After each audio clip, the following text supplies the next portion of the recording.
Well, hello. Today I am going to do a hashtag. I am going to do the only one deck hashtag to J at Iridescent Tarot. So this is my first hashtag for Tarot 2, which I only discovered this year, earlier in the spring, maybe in March. And I have to say that it was revelatory. There was all kind. I've been reading tarot cards for, going on 50 years. And when I started reading tarot cards, hardly anybody read tarot cards. Of course, there was no internet. And there was really a very, very limited assortment of cards to choose from. So for many decades, I only had one tarot deck. I had a couple of oracles. So the hashtag that I first watched when I discovered TarotTube was I watched all of the hashtag editors' picks that I could find, because I found that extremely informative about the sorts of things that people were using tarot cards for and the different kinds of cards there were out there. So compared to many of the people I watch on tarot, oh, this is Boo, by the way. He's very curious about what's going on. So my cameraman today is my husband, Demon. So I basically have Boo on my lap so that he isn't pestering Demon. All right, so I have some notes here. That's why I keep looking down. So this one, I'm not going to start. I would like to do the editor's pick, hashtag editor's pick one, because as I said, that was the one that I watched first. And I think it would be a good way to kind of clarify my thinking, which has been just sort of a very delightful maelstrom of information since I discovered TarotTube. And I have been amassing decks at a rate that probably alarms my beloved husband. But that is drawing to a close now, because I do have the decks. I don't think I'll collect decks. Well, I probably will. I am collecting decks, but not to excess.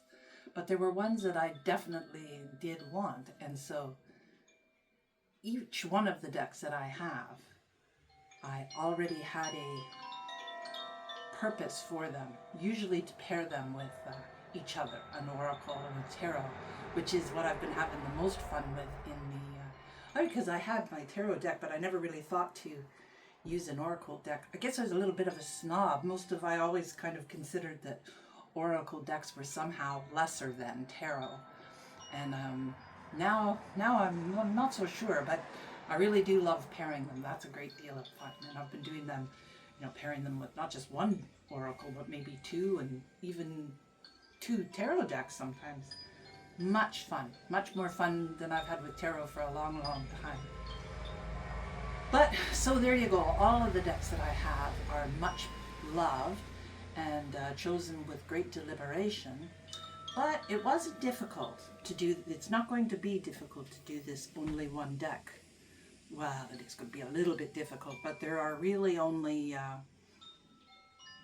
4 contenders, 2 in each category. 2 tarot decks, 2 oracles that stand at the pinnacle of my tarot practice. And so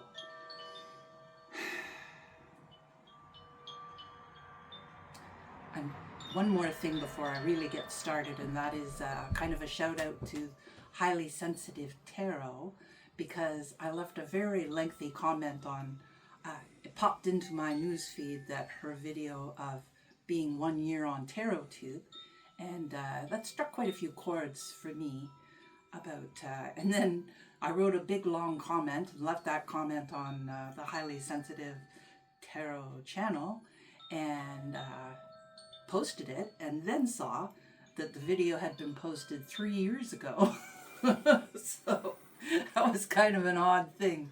But it didn't really matter because at 1 year, her feelings about being on Taroit did really spark something in me. Now, I'm new to Taroit, but for a long time I was a doll collector, and I've made lots and lots of videos to do with doll collecting, but not so much to do with tarot. And tarot is kind of a whole different kettle of fish for me because, as I said, I've been a tarot card reader for pretty close to 50 years, and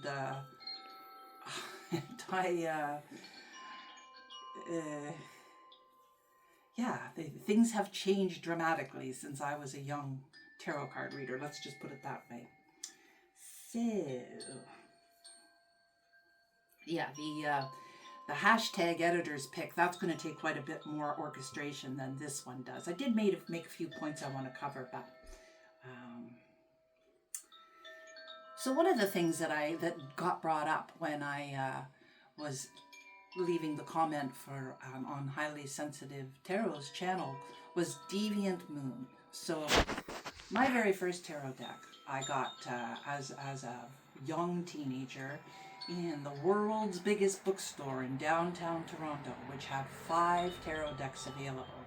And I'm supposing that one was probably a Rider-Waite, one was probably a Marseille, and I don't know what the other ones were, but the only one that appealed to me at all was the Palladini Aquarian.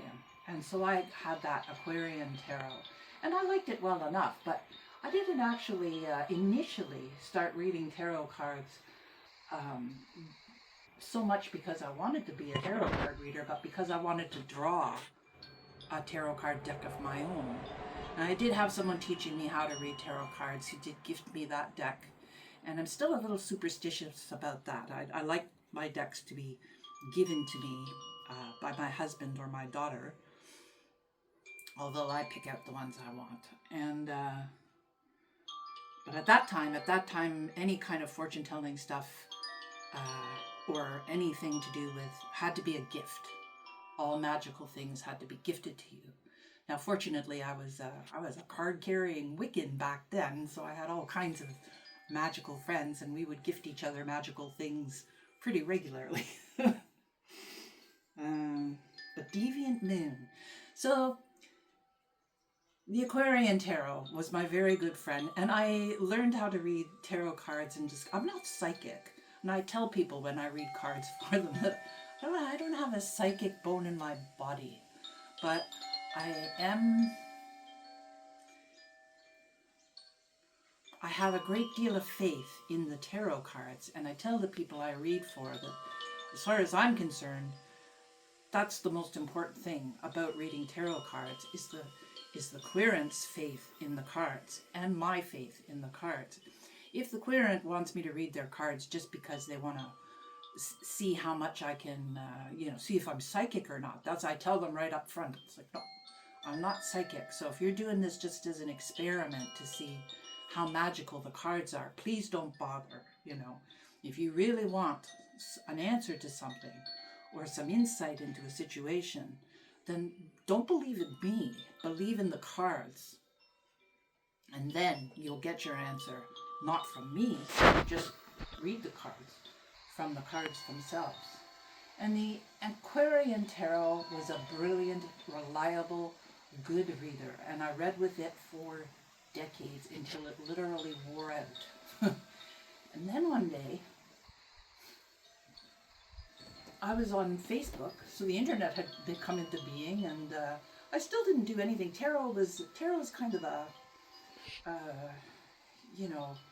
has sort of, it didn't occur to me. I watch all sorts of history of religion, history of magic, all sorts of things like that on TarotTube, but I don't actually engage in any kind of religious community online because I have, I guess, probably antiquated ideas about that sort of thing, and it's very, it's not public. So I discovered TarotTube kind of by accident by watching like hermetic kinds of things, and one day, no, long before I discovered Tarot Tube, I was on Facebook and I saw a photograph. I was just looking at pictures on Facebook, which I love to do, and saw one of the Deviant Moon cards. I didn't realize at first that it wasn't like a tarot deck I'd ever seen before, that's for sure. When I realized that it was a tarot deck, well, I immediately bought the deck and the book to go with it, and I absolutely adore everything that Patrick Valenza does. But that tarot deck has been my constant companion for 10 years, and it's the only tarot deck I had for a very long time, although there were a couple more by this time. When I discovered Tarot Tube, I'd started buying all kinds of decks, and then I got an oracle especially to pair with Deviant Moon, because I was feeling a little funny. I was feeling a little bit like I was committing an infidelity by buying all of these tarot decks so I went to get Deviant Moon to see how it was with this oracle I had bought expressly for it, perhaps as I don't know, as some sort of gesture. And I couldn't find Deviant Moon anywhere. Do you remember that, Demon? Mm-hmm. I searched high and low. So I live up here in the forest, which is where I thought Deviant Moon was, but I, at that time, was also living part-time in Scarborough, where my husband's house is. That's a whole other story why that setup is going on. But then I thought maybe it was in Scarborough. So the next time I was in the city, I searched high and low there for it. Couldn't find it. So I swore off all the tarot decks that I had gotten and wasn't going to read with any of them until Deviant Moon was restored to me, because I thought perhaps it was upset with me, you know, being this faithless tarot card reader, getting all of these decks frivolously. And then, anyway, at long last, after it was in the most unlikely place, I can't imagine how it got there, but it was finally rediscovered, and it has taken its rightful place at, as being regularly used. I don't neglect it. I use it at least once a week, and usually more. So, Deviant Moon is one of the contenders. A newcomer that is possibly the only tarot deck. And I've bought several tarot decks, but there was one. So as I said, I watch a lot of religious history and history of Hermeticism, European Hermeticism on YouTube. And sometimes I get very impatient with the implicit misogyny. And not only that, but also the hegemonic ordering of, the celestial being so much more exalted and pure, and all of these hierarchical grandiosities that are placed on the Malkuth, the material world, is somehow of a lesser order than the celestial or spiritual world. And that one, I love Kabbalah. I think that it is an extremely elegant system, and I like it very much. And I like the history too. And I mean, the Hermeticists, the magical people, all down through the ages, were the free thinkers. So it's not really their fault that the misogyny was just built right into the patriarchal hierarchies that still exist today. But I wanted some kind of magic. So usually, I'm pretty Wiccan still in my heart of hearts, although I no longer attend circles of Wiccan Church of Canada. There's been no falling out or anything like that. I'm still very... When I think of magic, Wicca and more elemental sorts of magic are definitely more my thing than ceremonial magic, and the imposition of will. I have real problems with the imposition of will. So Kabbalah was kind of bugging me a little bit. I'd been studying it pretty intensively when I came across Marie White's Marielle Tarot. And when I saw the Marielle Tarot and started watching,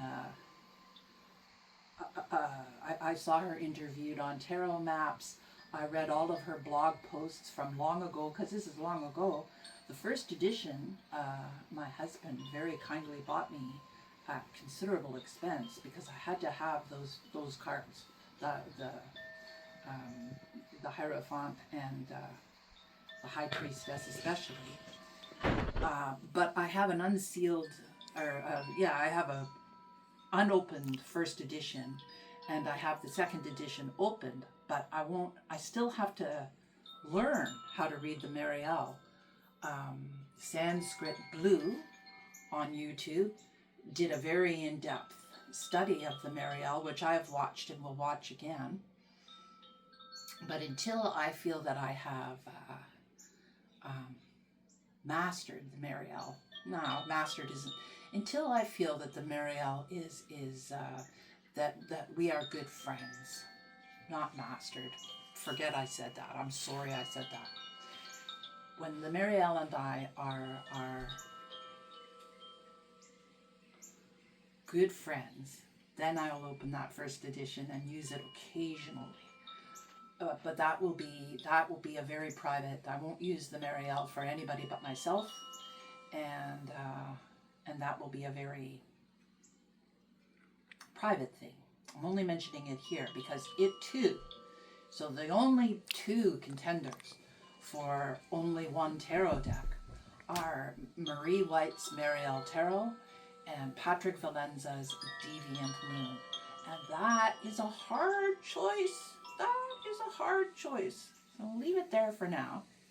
I'm not going to I have them all right here, but I'll get them out. I'll have to put Boo down to do that. So the two contenders for Oracle are, well, okay, I won't go into too much detail. Have I covered everything? No, I've veered away from my notes pretty dramatically, but so be it. So the two contenders for only one Oracle, there are only two. One of them is the Tree Whisper Oracle by Megs Black, priestess of the Kaliak in Scotland. That oracle, well, a little bit more about that in a minute. And the other one is Tiera May's Cave of Sybil, which that deck, that deck, I'm so impressed with that deck. It actually kind of scares me a little. It's a powerful, powerful deck, not to be used lightly ever. And I have a little. Well, let's get Cave of Sybil out anyway. Cave of Sybil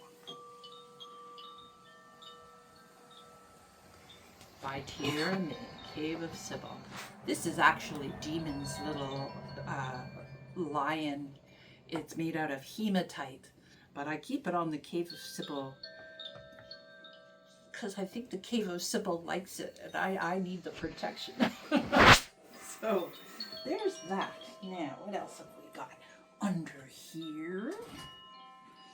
In here, now this. My wonderful, lovely father, when he died not so very long ago, for his celebration of life, we decorated a bunch of birdhouses. And that's what it says here, in celebration of John Bright, my father. So in this little birdhouse, and my father, well, I loved my father very, very much. I still love my father very, very much, of course. So in this little birdhouse are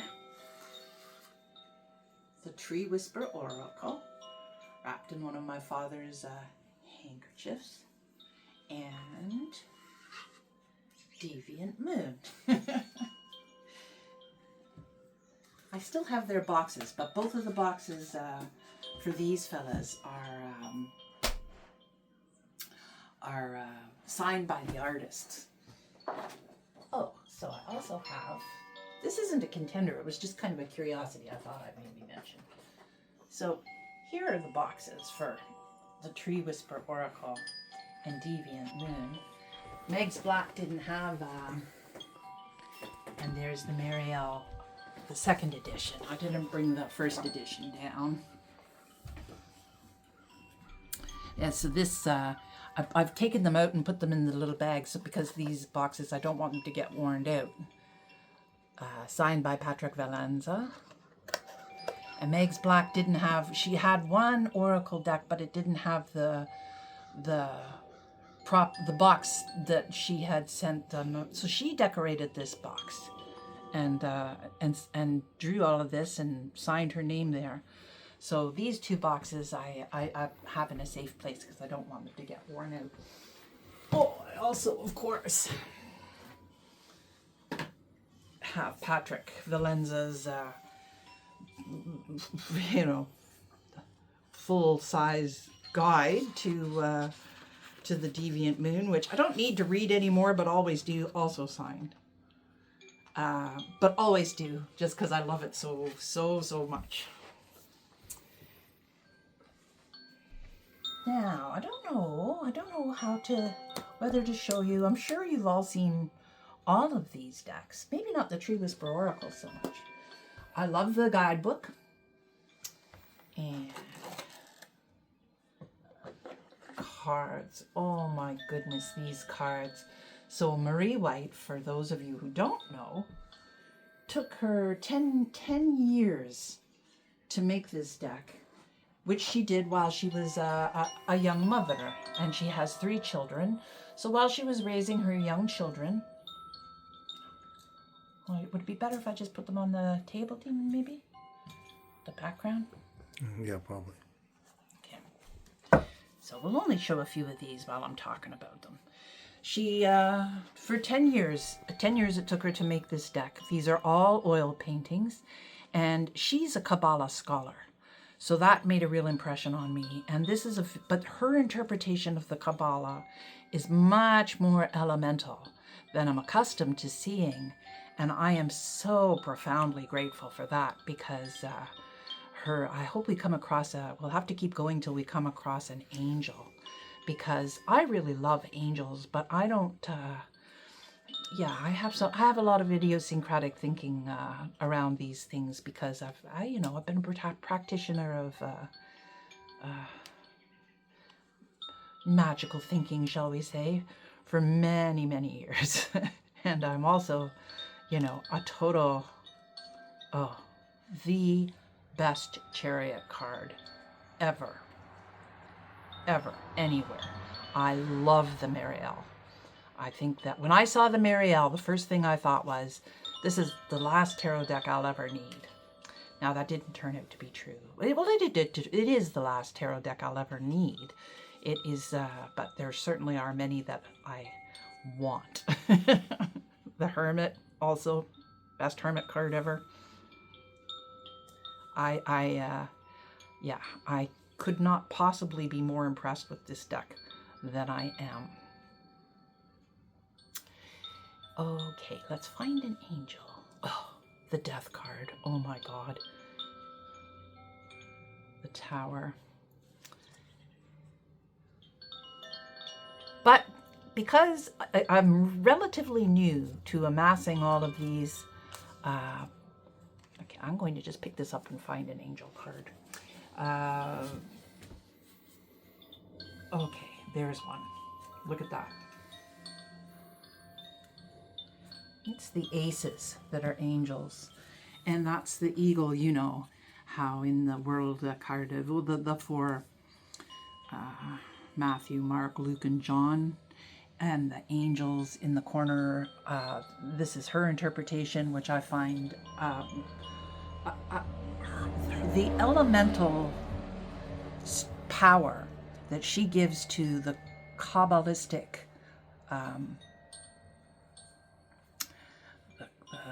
the Kabbalistic importance in this deck, correspondences in this deck, blow my mind. And it was just exactly what I was hoping I would find. A deck that was equally Kabbalistic and elemental. And Marie White and the Mariel Tarot just satisfied a real deep unhappiness in my magical practices. So the Mariel is a hugely, hugely important deck to me. Now, just as an aside, I'm not going to go into it at any length, but I have here a little limited edition version of Hans Holbein's Dance of Death cards, which there was a whole different sort of reason that I have these, but I was Marie White, when I think probably in the interview with Tarot Maps, was the first time it came to light for me that there was a connection between the development of the major arcana, the trumps in the major arcana, and the Dance of Death, for pretty obvious reasons, and I'm not going to go into there, but anybody who's interested in Hans Holbein's Dance of Death is a very famous work, of course, and had to do, of course, with the terrible horror and tragedy of Europe's suffering during the bubonic plague. But that I wasn't surprised. It was kind of an aha moment, that the Dance of Death was very influential in the development of the trumps that came to be known as the major arcana. I just thought that was very cool, and it was Marie White that brought that to my attention. I haven't done a whole lot of research about that, but there is other research to do with that in the history of tarot, so that's kind of a cool aside.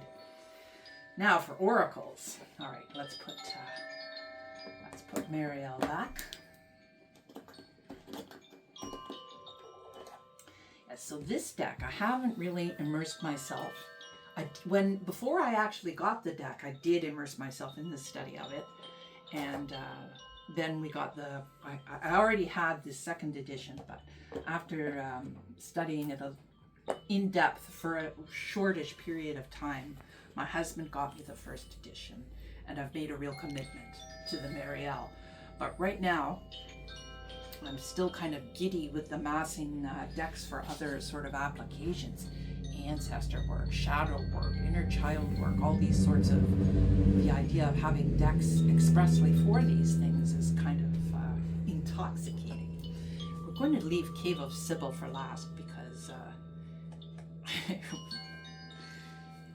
it's in kind of a league of its own, is Cave of Sybil. So in here I have the Tree Whisper Oracle, and this little handkerchief is not dirty, but it is stained with my father's hard work. And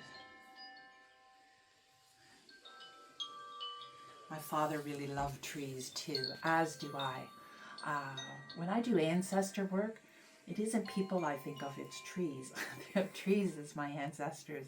They're on, well, that's a long kind of story. So this deck was a gift from my daughter, but also was a gift from 3 enormous ancient willow trees in the city where my husband's house is, that I talk to quite often. That's where I walk the dogs when I'm in the city. And these 3 beautiful, beautiful trees I sometimes talk to about magical things because, of course, they're the most suitable ones to talk to about it. And so I was lamenting, I was telling them about the Mariel, in fact, and how glad I was to have found a book or a tarot deck that was elementally sensitive, yet had Kabbalistic correspondences. That was just such a breakthrough for me, and that I wished I could find an oracle to go with the Mariel. Now since then, I've decided that the Mariel doesn't need it. It's not going to have it. It doesn't want an oracle. It's enough all on its own. But when I came home after talking to the willow trees, and I went onto the computer and I was looking at tarot stuff, which I was obsessed with and remain obsessed with ever since I discovered tarot too, almost right away, maybe even right away, I came upon the Tree Whisper Oracle. And the Tree Whisper Oracle is made by a priestess of the Cailleach, Manx Black in Scotland. And she also, her website, the Tree Whisper Oracle website, she also has the Celtic tree calendar. And one of the oracles that I did have from my early days as a tarot card reader was the Celtic tree calendar, oracle with the Ogham, the Owen, and all of that. Anyway, these cards, I see so many figures. These cards induce a visionary state in me, and I can just look at them for ages. And they're simple. I mean, they're beautiful trees. Manx Black has a real talent for making these, but it's just mirrored photography. But the way she's chosen them, and I mean, they're just so evocative. Demon, you too, eh? You see all kinds of faces and figures, and yes. And I see different things in them all the time. I look at them upside down. I look at them quickly. I look at them for a long time. This is one of my favorites here, Truth. And it's like they're alive, these cards, to me. Like it's more like looking into a little portal into another world. Perhaps the world of the Fae, which I am very, very close to. And so, there's a little taste of those. And I highly recommend looking at a flip through of these in depth, which I am not going to do because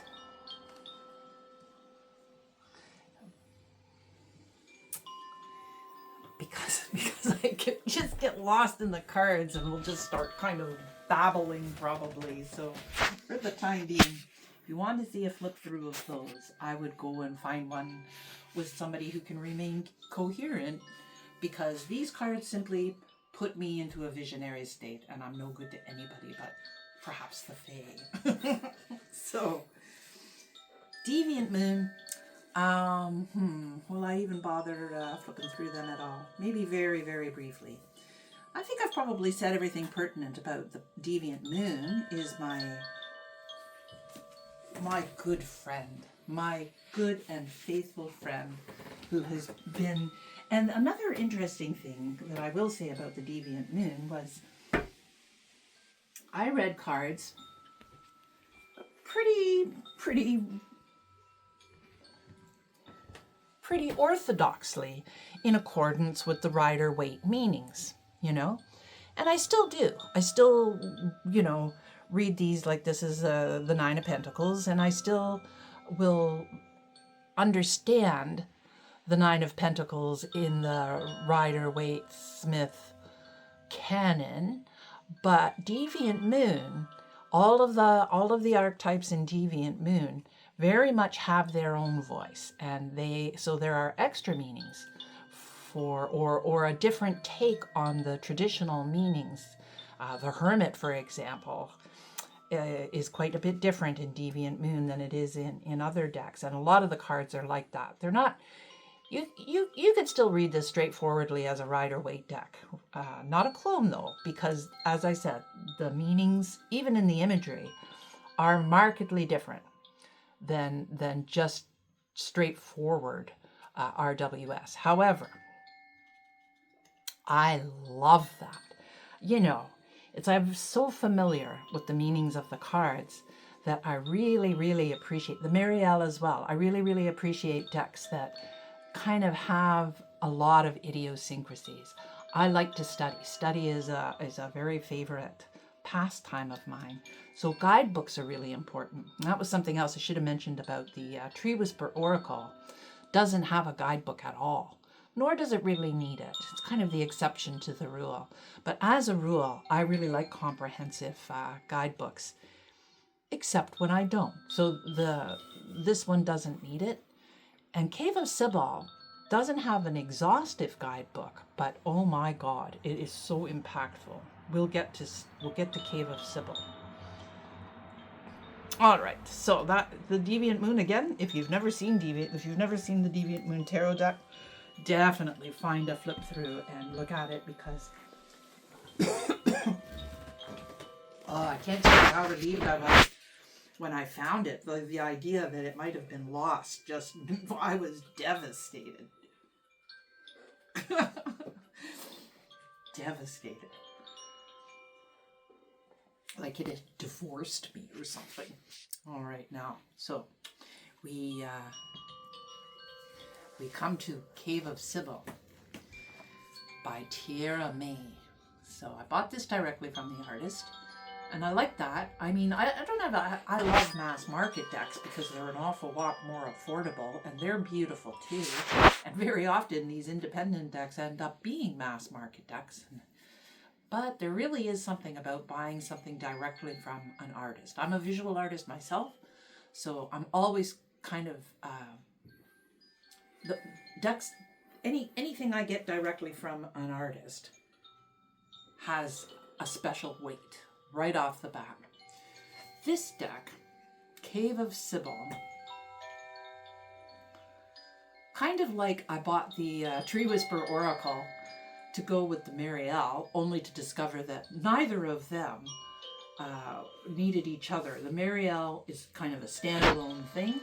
The Tree Whisper Oracle is also a standalone thing, although now the Tree Whisper Oracle has its own collection of tarot decks that I've got expressly to read with it. But it is the sort of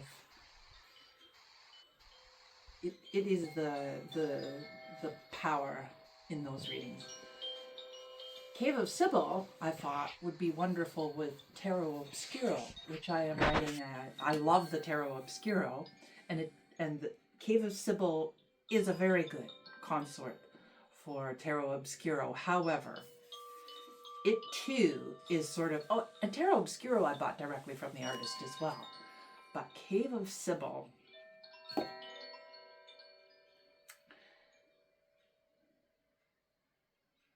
is not only an unbelievable work of art, but it is also so powerfully magical.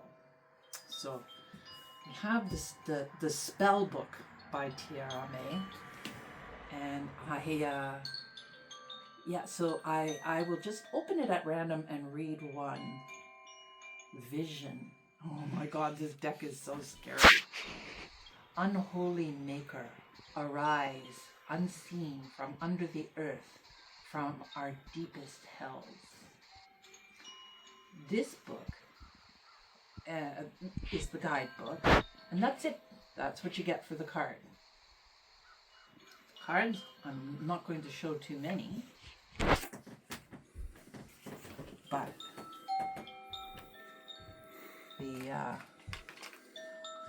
quite a few I saw when I was watching the flip-throughs before buying this. Some people didn't like that the name of the card is on the back, but I really like that because I don't want anything to interfere with the artwork. And then the artwork is so incredibly powerful. Now, the first time I read with these, I read out here, right where we are right now, in the daytime. And I have to say that it was an excellent reading. I read it with Tarot Obscuro, and I was kind of oddly disappointed. There was nothing wrong with the reading at all, but it wasn't quite as impactful as the images on the cards had made me think that it would be. But then I was rereading the guidebook, and I thought, well, Tiera advises that these be read at night. With candlelight. So I thought, okay, well, I'll try that. I'll just read these. I'll read these at night, because I quite often read other things in the daytime anyway. And oh my gosh, what a difference that made. This deck incited me to write poetry. What do you think? Should I read the poem? Sure. It scares me a little bit, this deck. This deck is so incredibly well, let's just say, despite the secret nature of it all, the secret magic that Cave of Sybil has, There's no hiding anything from this oracle. This oracle, I've got it written down here, not a deck to consult lightly, ever. It is painfully revealing and truthful.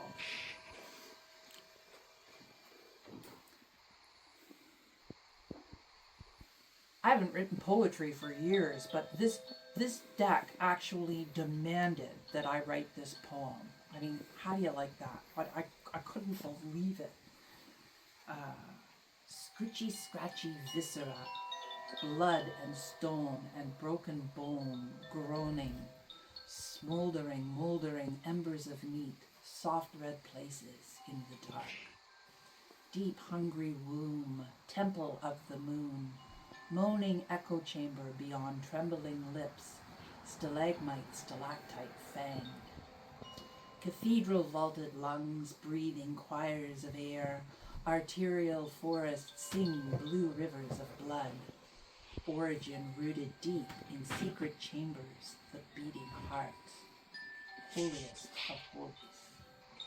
Labyrinthine entrails, gnashing knowledge of life, Cthulhu tentacles, primal disease, sacral, sacred, substantiation, interior world of bodies, filth and fetid faith. Deep hungry tomb, temple of the womb, ancient faces carved in stone and bone, their living eyes flaming jewels in our blood, looking to the stars. Stars that yearn and fall to penetrate Earth's mortal allure and become deep red breathing flesh. The musical agility of stretching tendons, delicate tissue, angel lust, red in tooth and claw. Chiming, dripping silence, vast hidden caverns, deep scrying lakes reflecting bioluminescent stars. Here is infinite mind, breeding obscure transparent life that dreams of blood and flame. Cave of Sybil is about as deeply elemental as magic comes, and it dissolves the boundaries between being a mortal body made of meat and the magic of consciousness and the entire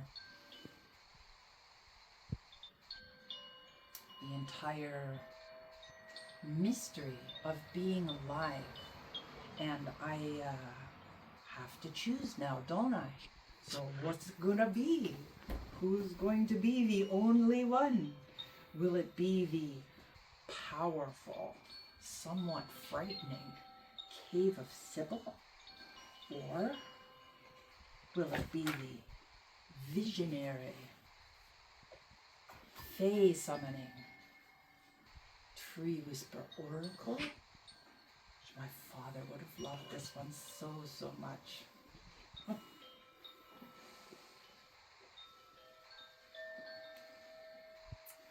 Oh, the oracle. What will it be?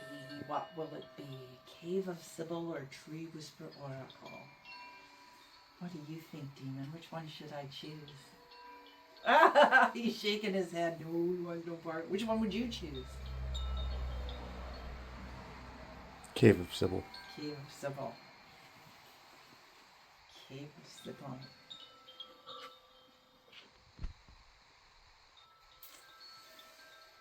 Alrighty.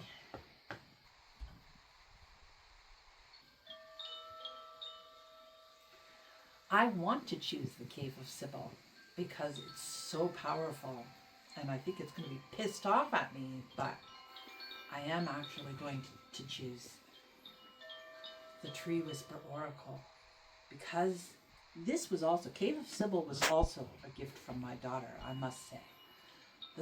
The thing that tips the balance is two things. I'm choosing the Tree Whisper Oracle, even though I think that it is not as powerful as a work of art as the Cave of Sybil, by no means. I still think it is a powerful work of art, of course. This was a gift from those ancient willow trees, And as I said, when I do ancestor work, trees come into it in a major kind of way. And this one connects me to the Fae. I see fairy figures, the she, in the Tree Whisper Oracle. And I have some pretty ancient connections to the she, which I'll talk about some other time. But let's just say that any kind of ancestor work I do has to involve the she. My father would have loved this deck. My father loved trees. The reason I know so much about trees is because he taught me about them all my life, and other things too. My love of nature, I get very directly from my father, and my love of nature far exceeds my love of humanity. So, the Tree Whisper Oracle it is, with grievous apologies to Cave of Sybil, which I do think is the more powerful work of art, and I think it may be even the more powerful magical tool, except I can't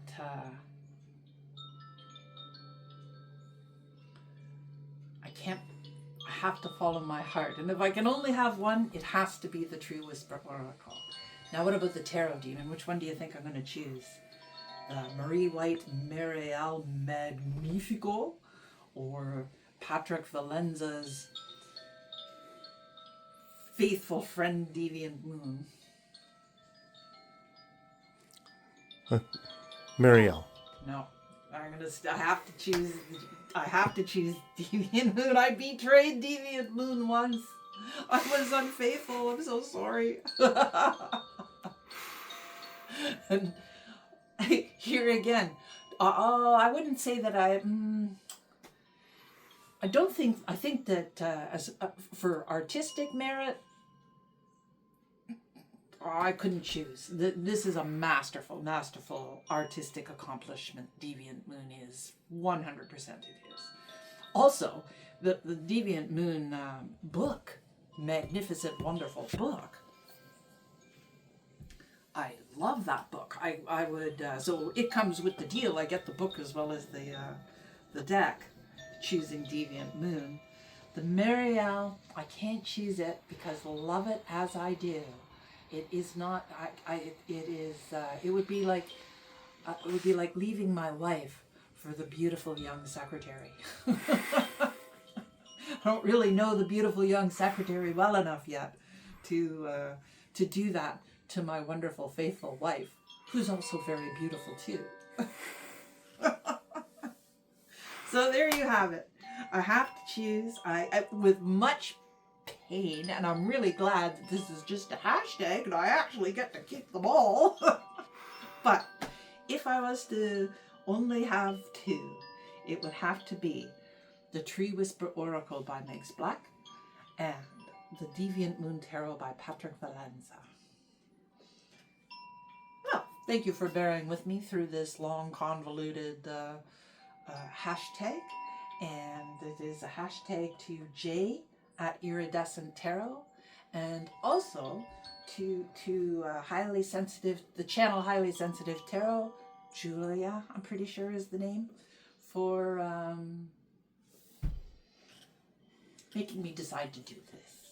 Goodbye for now.